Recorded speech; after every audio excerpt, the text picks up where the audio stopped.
Let's take a look at the latest on our tropical depression out here in the Western Caribbean. This is Tropical Depression 10. Will be called Idalia later today or even Monday. Once this intensifies to a tropical storm, we are seeing it continue to slowly organize. Plenty of convection flaring up in that storm center as it pulls off towards north, expecting it to strengthen up to a hurricane here in the Gulf of Mexico. And thanks to very warm sea surface temperatures out here, we have some good lungs aloft in the upper levels.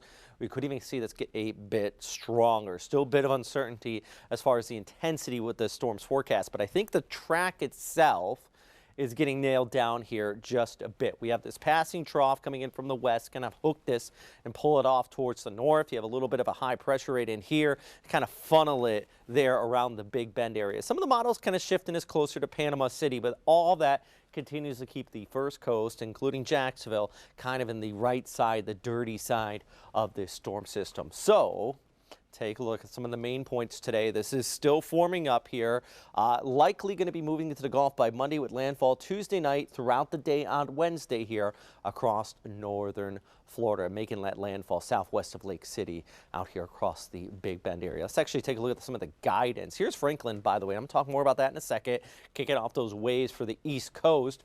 But then we watch this particular model. This is a GFS as we go ahead through our day on Tuesday, heading into Wednesday, making that landfall.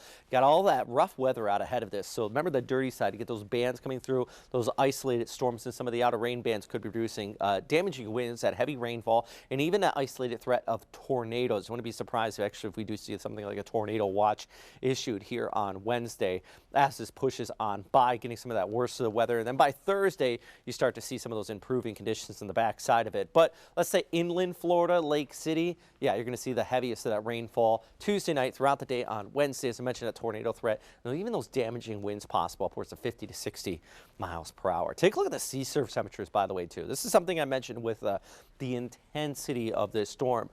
We're looking at sea surface temperatures up and over 90 degrees in spots. Now, for laymen, you're thinking, what does that matter? Well, you need 80 degrees for a tropical system, and each degree you bump up, the more fuel for the fire and intensification here of this storm system. So when we get up to 90 degrees, which is some of the warmest we've ever seen out here in the Gulf, we're talking about a lot of fuel. So that is just one factor. If you got that good outflow aloft, a lot of those ingredients in play here, that really could contribute to the intensification of this storm system. So right now, Cat 1, but I wouldn't be surprised if it becomes a bit stronger than that at landfall. We're also watching Franklin here, by the way, which is located towards the east of the Bahamas, now a Cat 1. Actually, the National Hurricane Center even expects this to become a Cat 4, so a major hurricane, staying well east of the U.S. and even passing west of Bermuda, kind of in this Goldilocks zone here, threading the needle. But it is going to kick up some